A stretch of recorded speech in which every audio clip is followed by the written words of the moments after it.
Happy Sabbath po sa inyong lahat, mga minamahal na mga kapatid.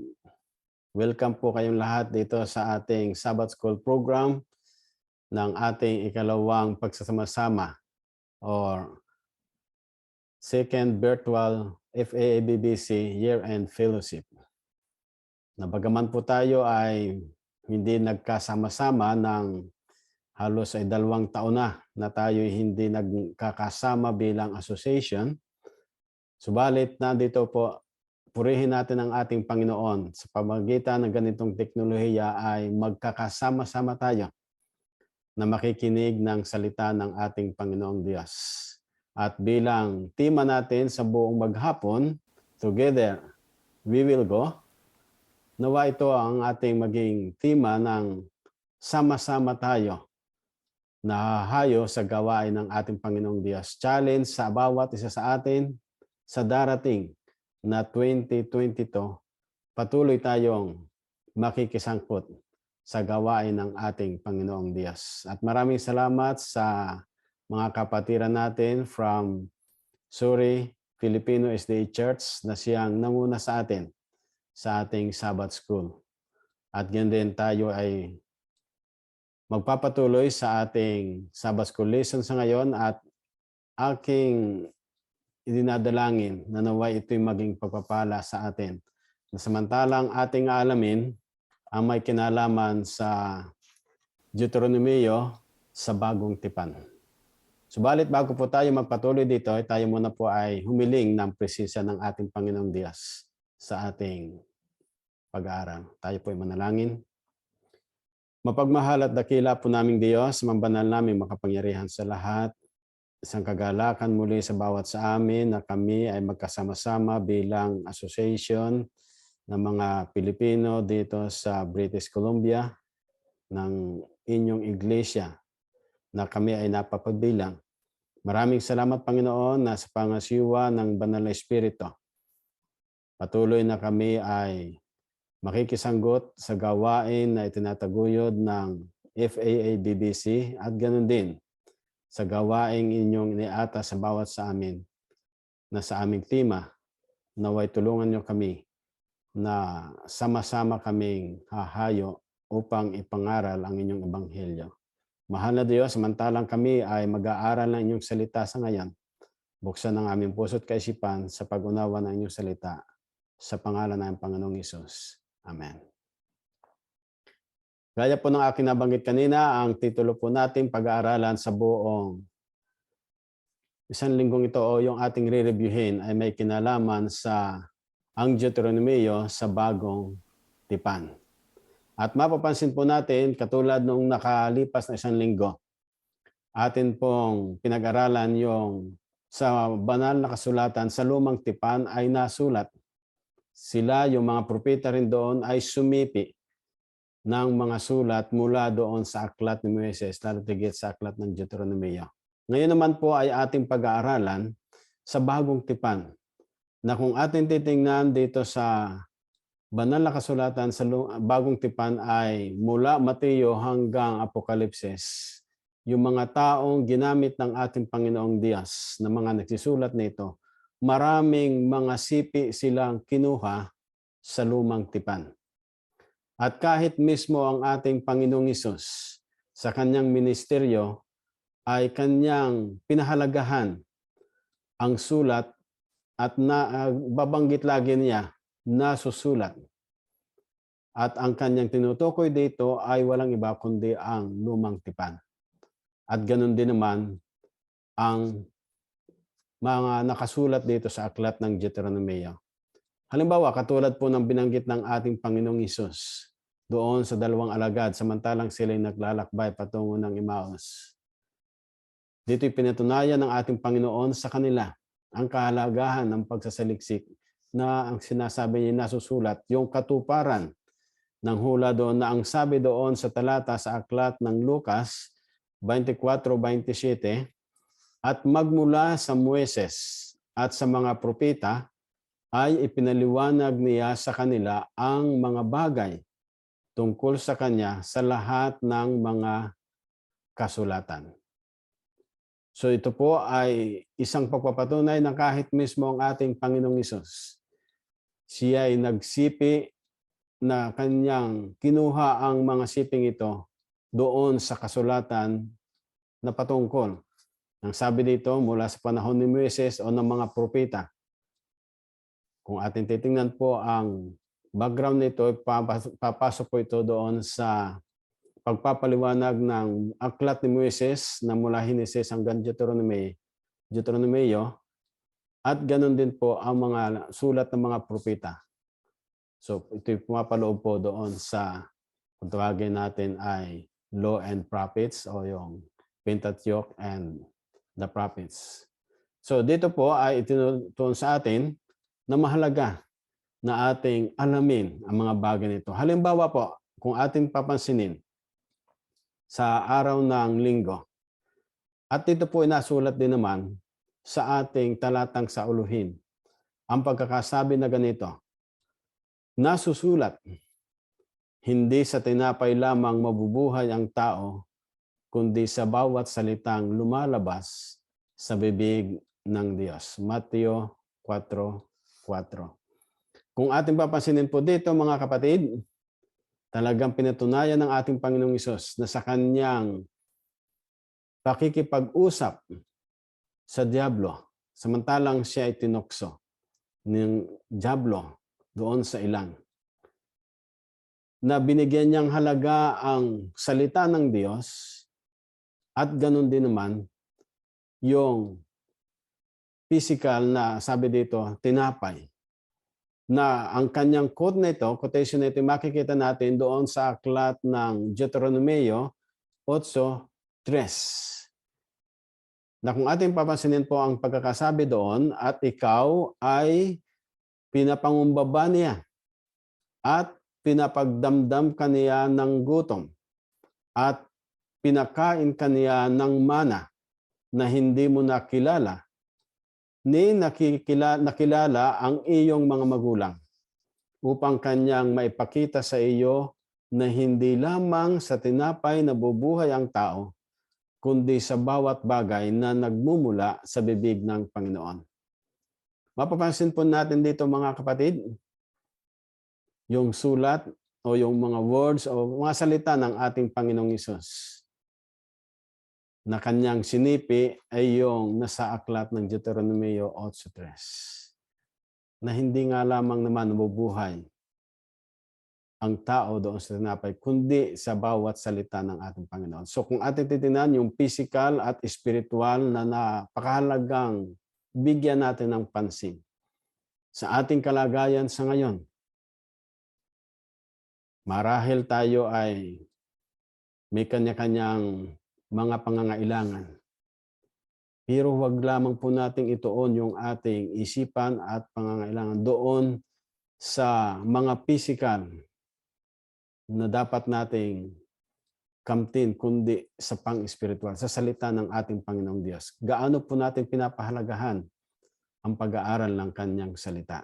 Kaya huwag lamang po tayong mabuhay ng puro physical na mga pangangailangan ang siya nating kamtin o gawin o kuhanin o nasain sa ating buhay, kundi ang spiritual, ang salita ng ating Panginoong Diyos. Yan po ang nais kong idiin una doon sa nasusulat sa aklat o sa araw ng linggo.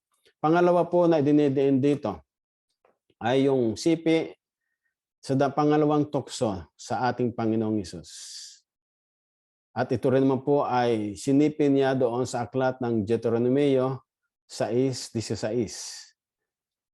Nang sabi doon ay huwag ninyong tutuksohin ang Panginoon ninyong Diyos gaya ng tuksohin ninyo siya sa masa. Ano po ang idinidiin dito ng talata? Sang-ayon po sa background dito sa Deuteronomio, binabalik ni Moises yung kaisipan ng mga Ehipto o ng mga Israelita noong sila ay samantalang nakakaranas. Pagkalipas na sila ay umalis ng Ehipto, nasa ilang sa kanilang paglalakbay, karanas sila ng pagkauhaw. Dumating sila doon sa hantungan ng sila ay nagrereklamo na kay Moises. Bakit mo kami dinala dito? Kung ating papansin po sa aklat ng Exodus 17. Hanggang ba kami mamatay dito sa uhaw at sa gutom? Parang sinisisi nila si Moises. Subalit papansin natin doon sinabi ni Moises na huwag tuksuhin ang ating Panginoon. At ito rin naman po ang siyang sinabi ng ating Panginoong Hesus doon sa dyablo na tumutokso sa kanya. So, pagpapatunay lamang po ito sa pangalawa na ang ating Panginoon ay handang gumabay sa atin, handang tumulong sa atin, na huwag tayong mapapatokso, kundi nandoon binibigyan niya tayo ng kapangyarihan upang mapagtagumpayan natin ang mga tukso sa ating buhay. O nga po, ang tukso ay hindi kasalanan. Subalit yung ating gawin, yung tukso, ito po ang kasalanan. Kaya nga po, ang kapangyarihan ng Banal na Espiritu ang siyang pangako niyang ibibigay sa atin upang mapagtagumpayan natin ang bagay na ito. Pangatlong sipi po na binigay ng ating Panginoong Hesus ay masusumpungan din naman yung pangatlong tukso na nandito sa aklat ng Deuteronomio 6:13 na sulat. Ang pagkakasabing ganito, ikaw ay matakot sa Panginoon mong Diyos at sa Kanya maglilingkod ka. At sa pamagitan lamang ng Kanyang pangalan, susumpa ka. Kung paanong tinukso ng ating Panginoon, ni Satanas ang ating Panginoong Hesus sa pangatlong tukso, yung kanyang sipi doon, kasagutan niya na mula doon sa aklat ng Deuteronomio.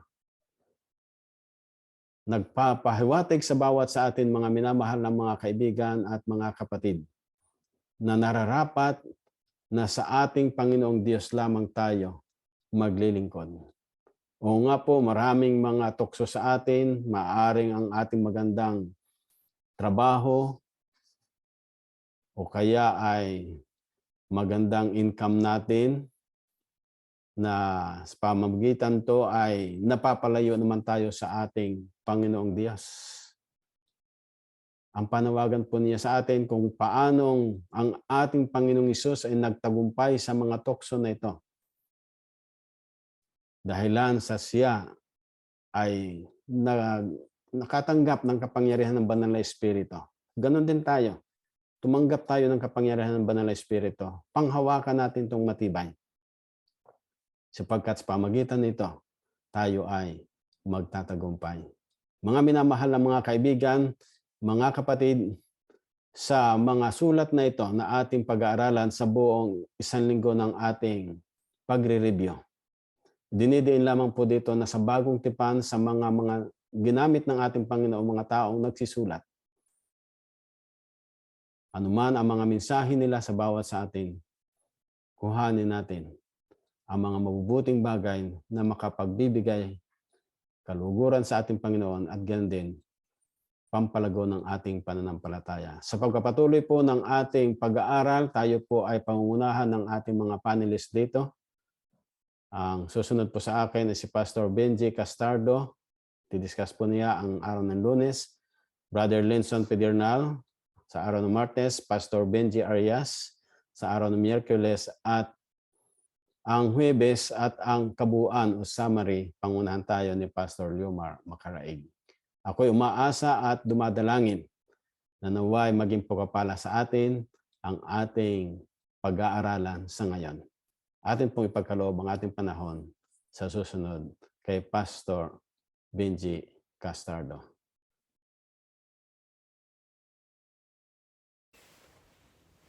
Isang mapagpalang araw ng Sabat sa ating lahat, mga ginigili kong mga kapatid. Purihin po natin ang ating pong dakila at mahal na Diyos na pinagkaloob muli sa atin ang banal na Sabat na ito upang atin po siyang sambahin sa Espiritu at katotohanan.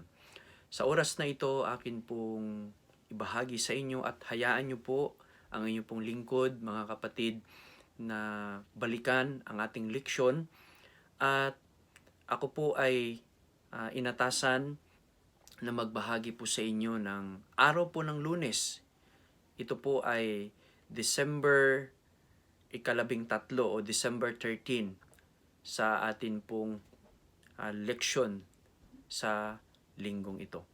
So, ang ating leksyon sa araw ng Lunes, mga kapatid, ay may pamagat na nagtataas ng mga mukha. Ano po bang ibig sabihin po nito sa salitang nagtataas ng mga mukha? Ano po ba yung nilalaman ng ating leksyon sa araw ng Lunes, mga kapatid? Kung inyo pong titingnan yung pamagat po ng ating leksyon, mga kapatid, ginamitan po ito ng salitang figurative speech o yung sa wikang Tagalog po, wikang Filipino po, ang tawag po dito ay tayutay. Ano po bang ibig sabihin dito, mga kapatid? Yung figurative speech. Bakit ginamit po yung nagtaas ng mga mukha? Ano pong pakahulugan po nito, mga kapatid? Sangayon po dito sa ating leksyon, yung word po kasi na nagtaas ng mukha ay hango po ito sa isang literal at sa Hebreyong tayutay, mga kapatid, na ang ibig sabihin po ay isang legal na konteksto kung saan ito po ay nagpapakita yung hukom o yung hari, okay, ng mukha ng tao na nililitis. At batay sa kanyang katayuan, okay, at batay sa kanyang katayuan ng taong yon ay kanya pong hahatulan ito. So yun po yung ibig sabihin po yung nagtataas ng mga mukha.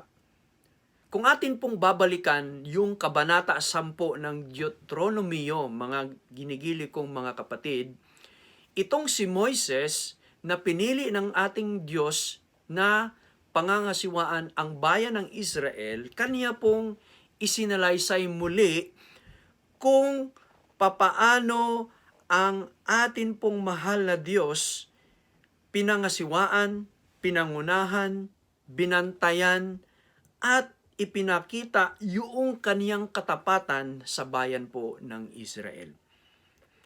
Alam niyo po, mga kapatid, itong pag-aaral na ito ng ating leksyon sa araw po ng Lunes, napakahalaga po ito sa atin.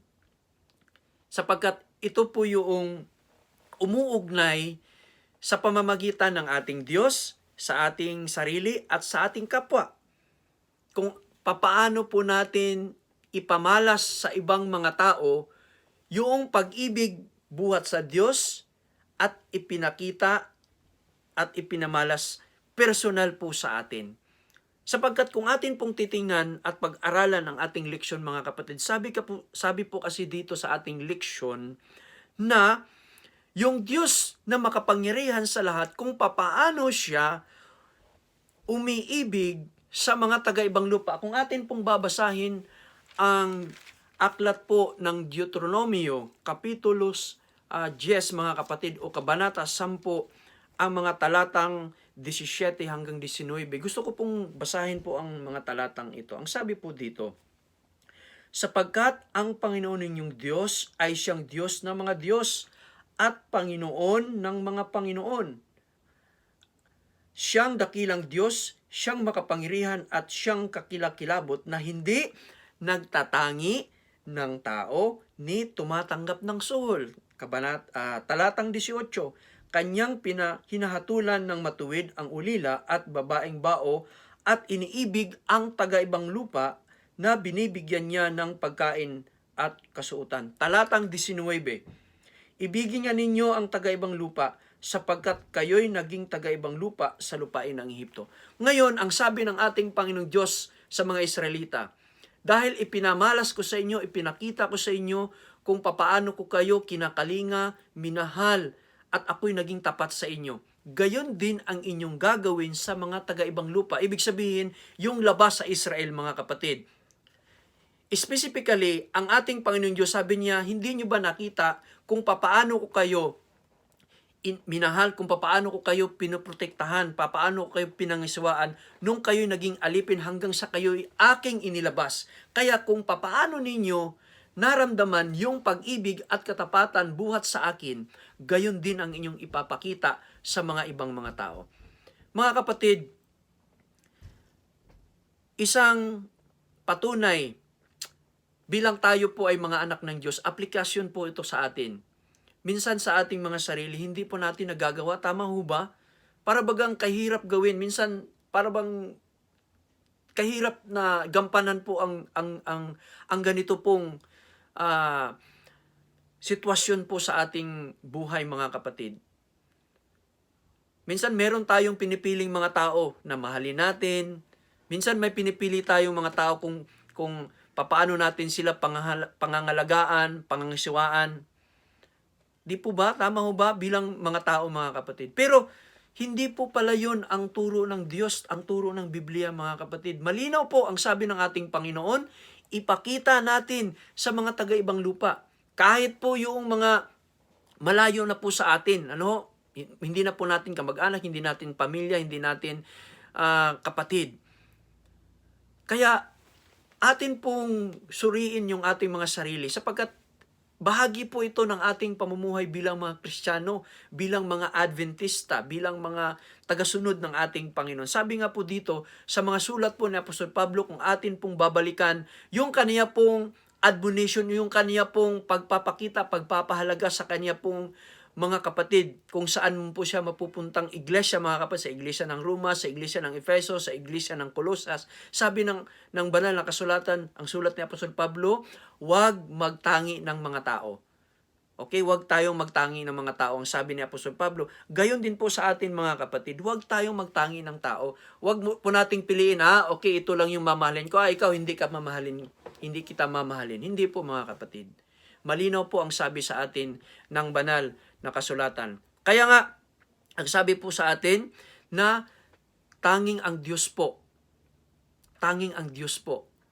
na makapangyarihan sa lahat, Kaniya pong ibinuhos sa atin ang pagmamahal at hindi po siya nagtatangi ng mga tao.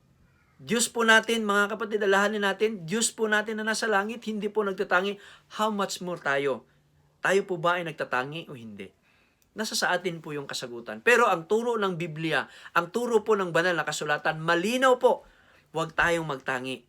Okay? Huwag nating pagpapahalagahan yung ibang mga tao. Sabihin natin, yun yung mamahalin ko, yan yung pagpapahalagan kasi nagpapakita din siya ng pagmamahal sa akin. Hindi po. Minsan ganun po yung isipan natin, ganun po yung implikasyon po sa buhay natin na ganyan po yung nagiging kalagayan natin, mga kapatid. Pero ulitin ko po ang sabi ng ating banal na kasulatan na mamahalin natin, ibigin natin ang ating kapwa at huwag po nating ipakita yung pagtatangi ng ganito pong kalalagayan. Okay, meron po akong tanong, mga kapatid, na gusto ko pong itanong po sa bawat isa sa ating lahat sa umagang ito. Sabi po dito, gaano po tayo kadalas na kahit patago, mga kapatid, ay parabagang tayo po ay nagtataas ng mga mukha. Ibig sabihin, tayo po ay nagtatangi ng mga tao.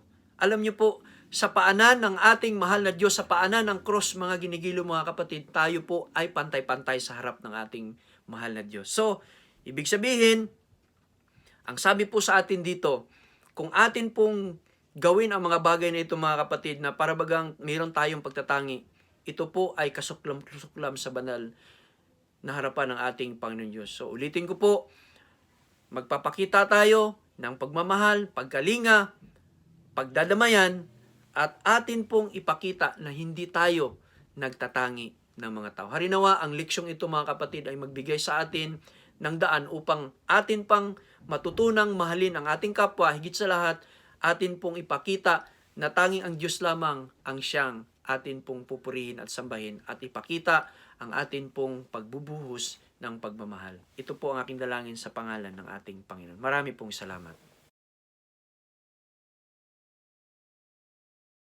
Happy Sabbath po, mga kapatid. Pagkatapos kong basahin ang leksyon natin noong Martes, Sinumpa sa Puno, narito ang aking mga pagmumuni-muni. Si Jesus ay kusang loob na kinuha ang sumpa ng mga makakasalanan sa kanyang sarili at bilang resulta ay namatay siya sa pamamagitan ng pagpapako sa krus sa labas ng gate at mga pader ng Jerusalem. Noong panahong iyon, itong parusang kamatayan na ito ay nakalaan para sa pinakamabigat na krimen. Ito ay nagpapakita ng kalubhaan ng kasalanan at sa kasalungat ay pinapakita rin ang sukdulang kadakilaan ng Diyos sa pagkuha ng sumpang ito bilang kapalit para sa atin. Sa pamagitan ng ating paglabag sa batas ng Diyos, nararapat lang na matanggap natin ang sumpa. Ang kabayaran ng kasalanan ay kamatayan. Oo nga, lahat ay nagkasala at hindi nakaabot at nagkulang sa hinihingi ng malulhating utos ng Diyos. Maaari ba nating sabihin na hindi tayo nagkakasala o nagkasala? Habang tinitingnan ko ang aking sarili, wala akong magawa kundi tumungo sa kahihiyan bilang patunay na ako ay nagkasala at patuloy na nagkakasala. At sa pamamagitan nito ay tinanggap ko ang dapat lang na sumpa ng kasalanan, ang kamatayan na permanenteng maghihiwalay sa akin sa Diyos. Ngunit salamat sa Diyos na ang ating Panginoong Hesukristo ay dumating dito sa mundo at namuhay ng walang kasalanan bilang isang tao. At kinuha niya ang aking lugar sa krus kahit hindi siya dapat nakikibahagi sa sumpa. At nagawa niyang malagpasan ang kamatayan at nabuhay ng muli sapagkat ang kamatayan ay walang makatarunang pag-angkin sa kanya. Kaya siya ngayon ay nag-aalok sa akin ng kanyang buhay na walang kasalanan bilang kapalit para sa aking makasalanang pangyayari. Kapag ako ay naniwala at magtiwala sa kanya, na siya ay kaya niyang gawing itong mahirap tarokin na palaisipan. Sa pamamagitan ng pananampalataya, wala na ngayong paghatol sa ilalim ng sumpang ito at masaya akong mabubuhay ng ganap sa pagsunod sa kanyang batas ng pag-ibig. Mamahalin ko siya dahil una niya akong minahal. Amen.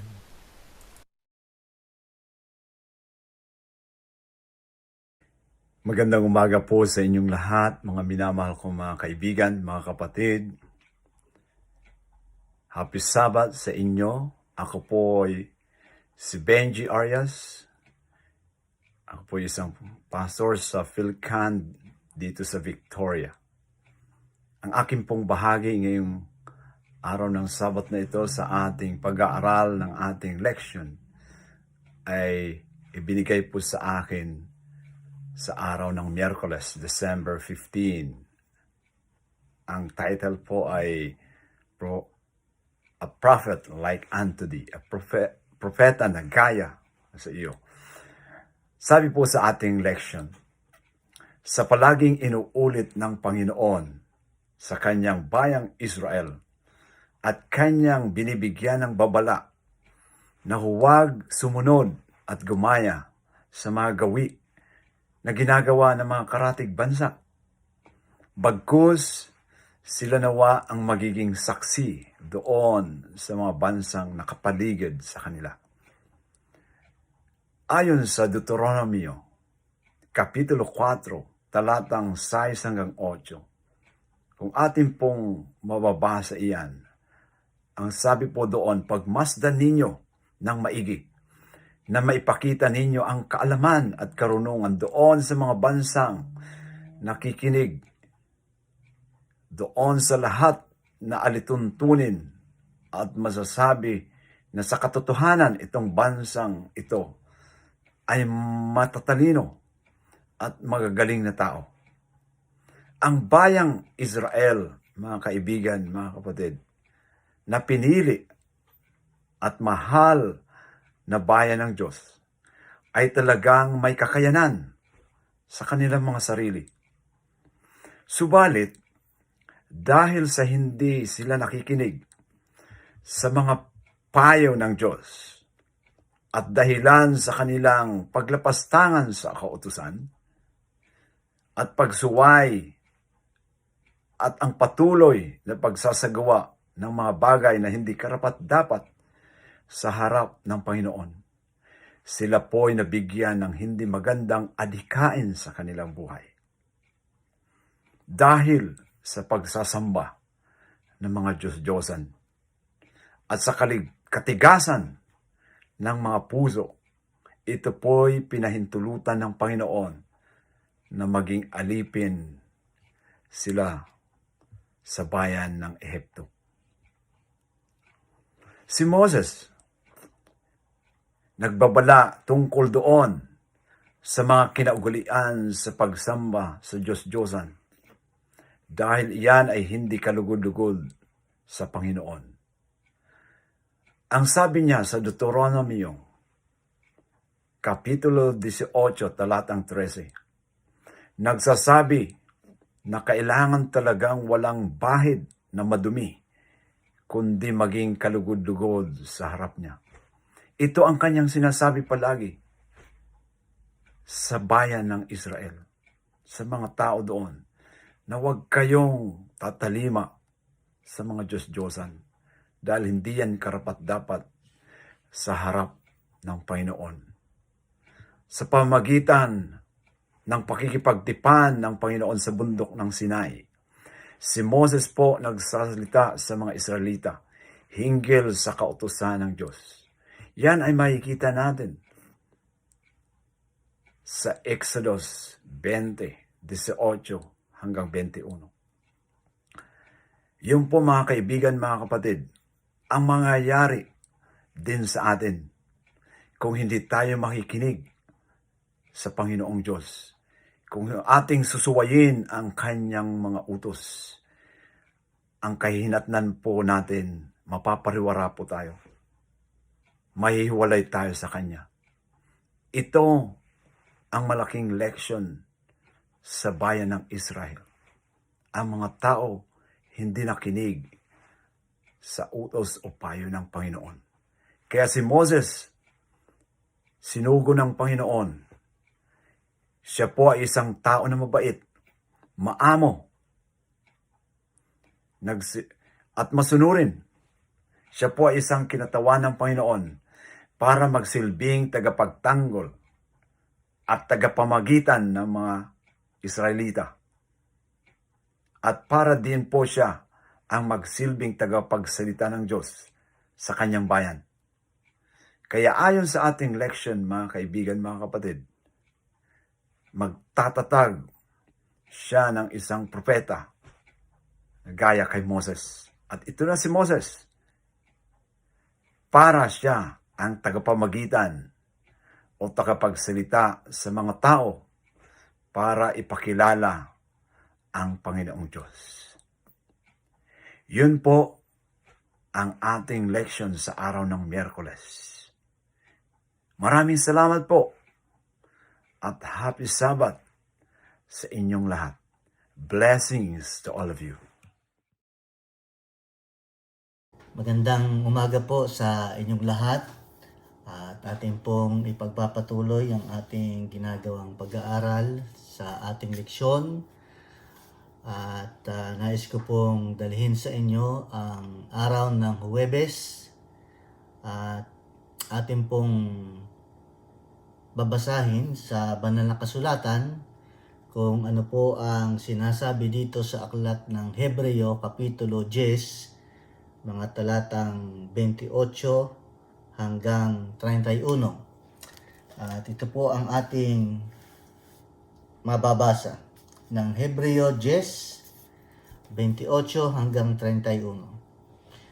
At ang magpawalang halaga sa kautusan ni Moises sa patutuo ng 2 o 3 saksi ay mamamatay na walang awa gaano kayang higpit ng parusa sa akala ninyo ang ihahatol na nauukol doon sa yumurak sa anak ng Diyos at umaring di banal sa dugo ng tipan na nagpapabanal sa Kanya at umalipusta sa espiritu ng biyaya.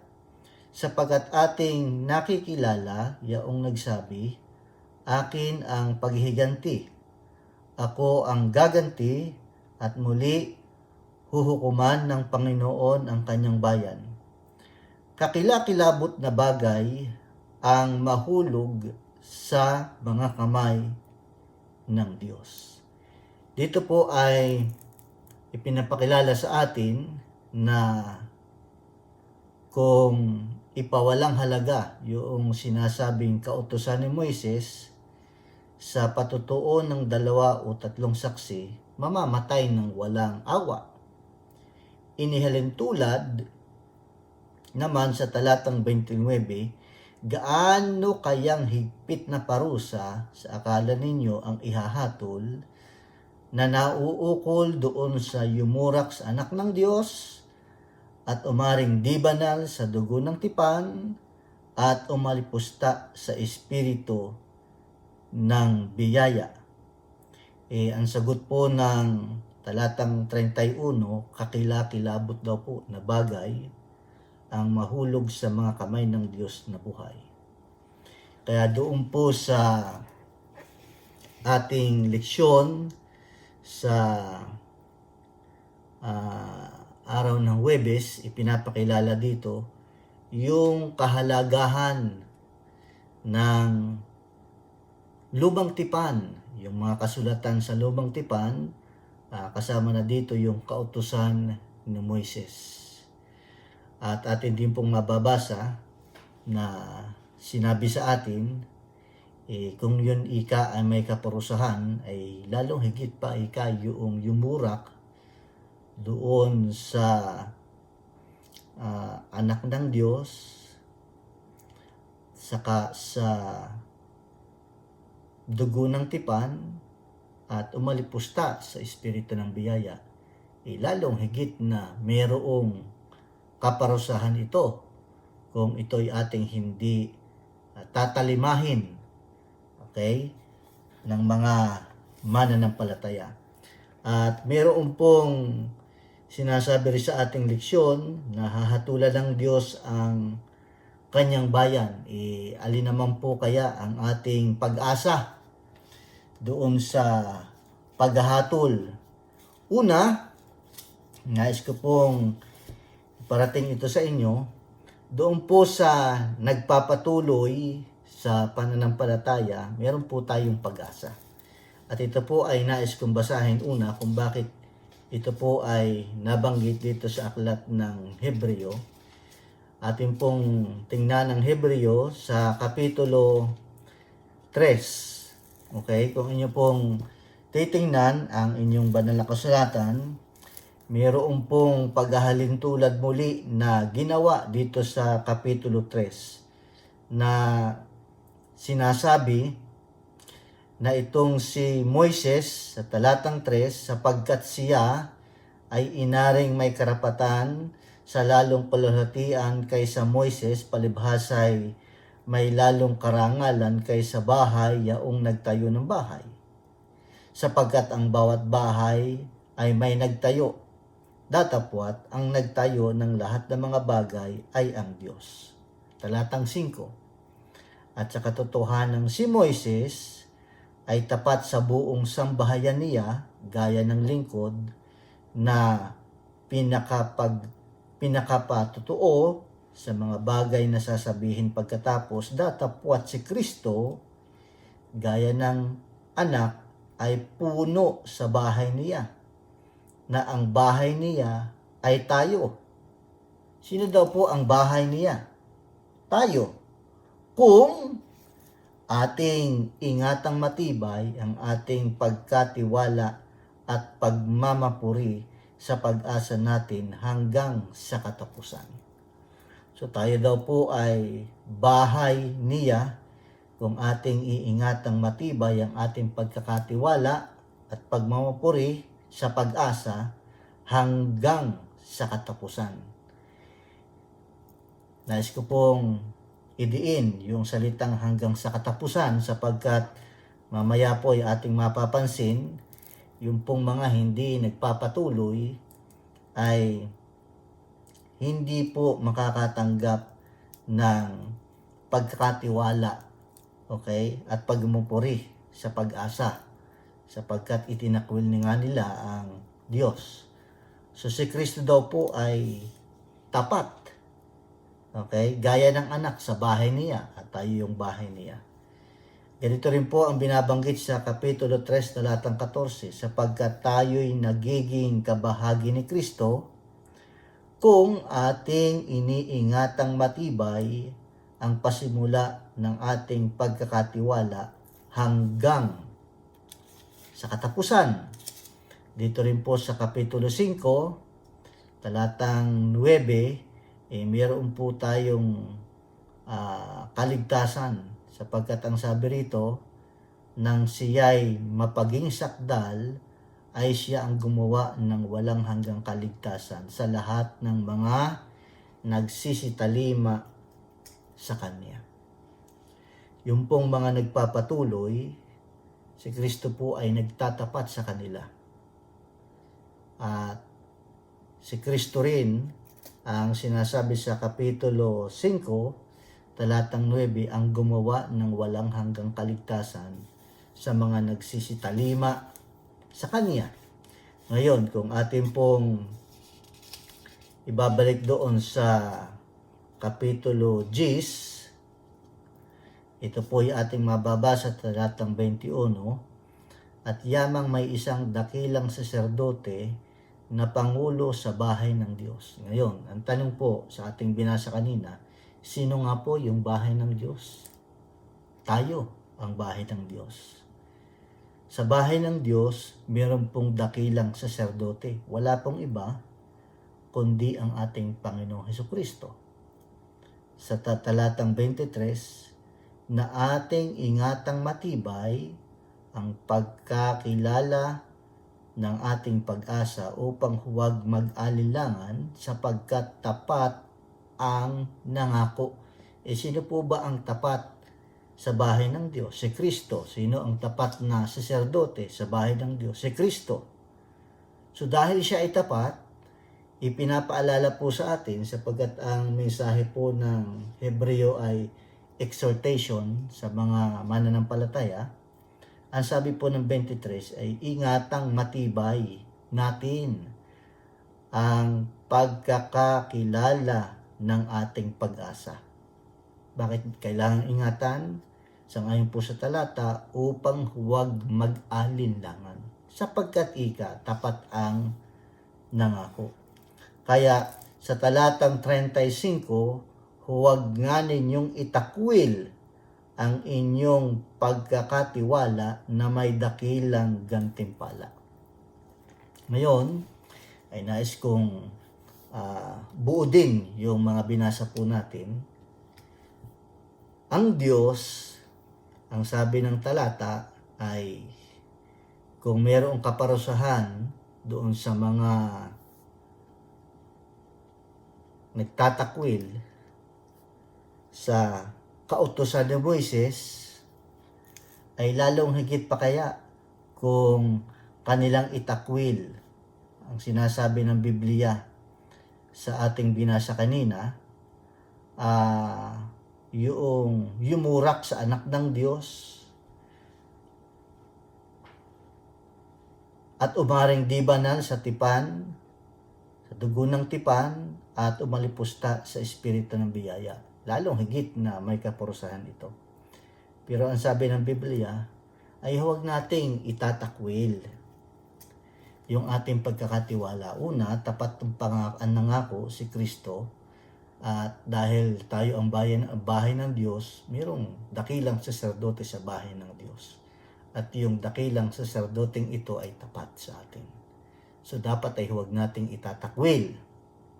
At kung hindi natin itatakwil at tayo ay talagang na kay Kristo, wala po tayong dapat na ikatakot doon sa hatol na sinasabi ng Biblia na ating binasa kanina, sapagkat ang sabi rito ay huhukuman ng Panginoon ang kanyang bayan.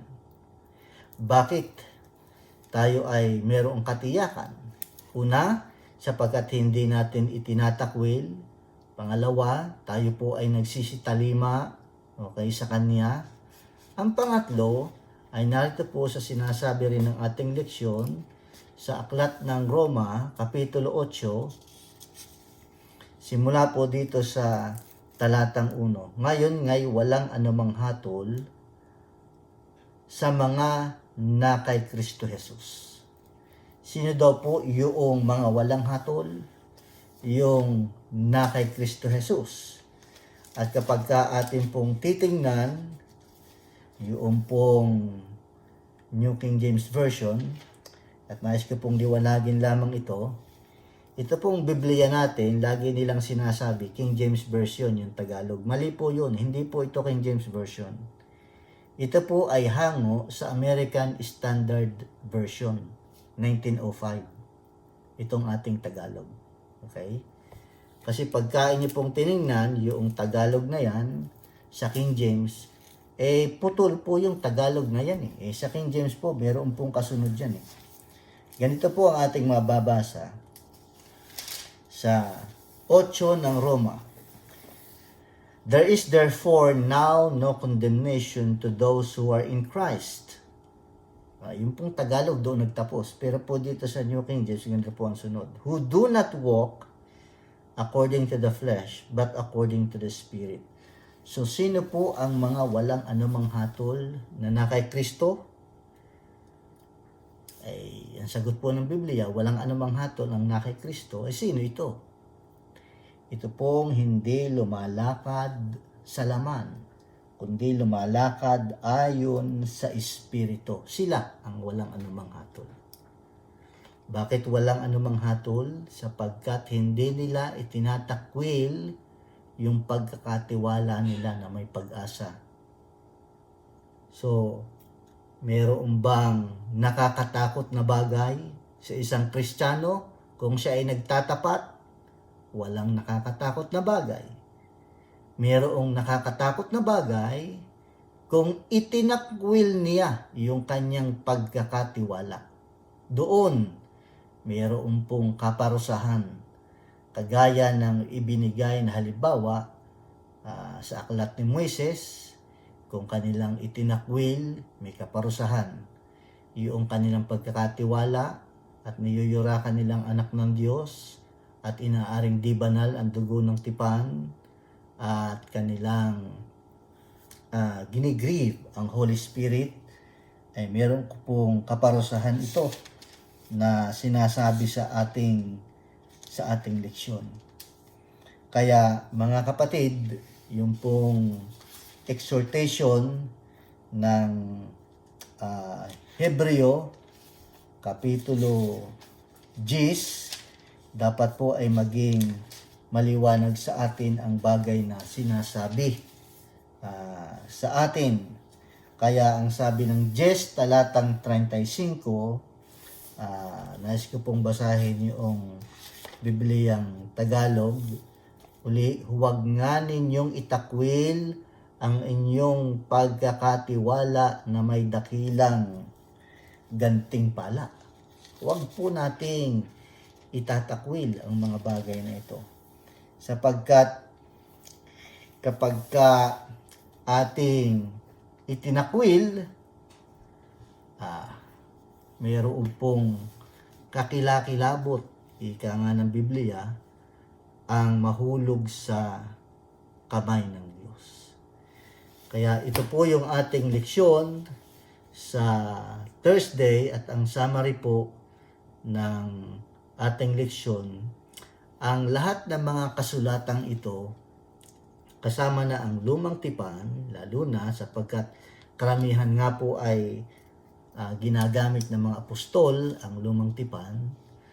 Ang sabi ng Roma 15:4 ay nangasulat ang lahat ng mga bagay na ito para daw po sa ikatututo natin at magkaroon tayo ng pag-asa. Nais ko pong basahin ang talatang ito sa aklat ng Roma, Kapitulo 15, ang talata po naman ay 4. 15:4. Sapagkat ang anumang mga bagay na isinulat ng una ay nangasulat dahil sa ikatututo natin upang sa pamagitan ng pagtitiis at pag-aliw ng mga kasulatan ay magkaroon tayo ng pag-asa. Yun po ang layunin. Kaya kung inyo pong titingnan ang mga ginagamit ng mga apostol na mga talata sa Lumang Tipan, ginagamit na ila ito upang ipaliwanag ang mensahe ng Diyos at upang ipakilala na ang katuparan ng mga sinabi ng mga propeta.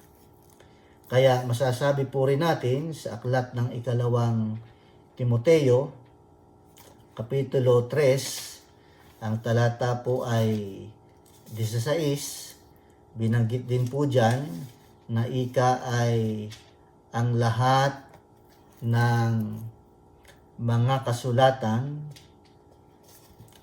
ay kinasihan ng Diyos. Okay? Ilan daw po yung mga kinasihan ng Diyos? Lahat ng mga kasulatan.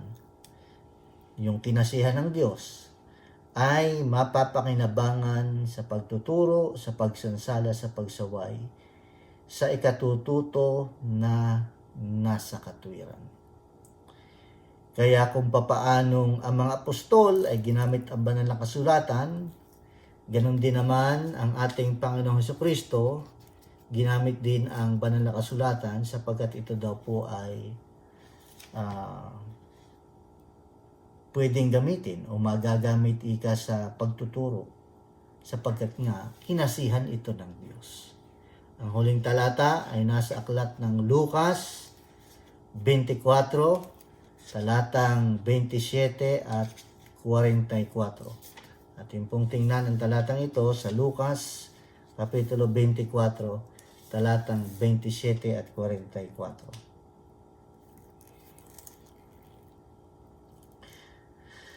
At magmula kay Moises at sa mga propeta ay ipinaaninaw niya sa kanila ang mga bagay tungkol sa kanya sa lahat ng mga kasulatan.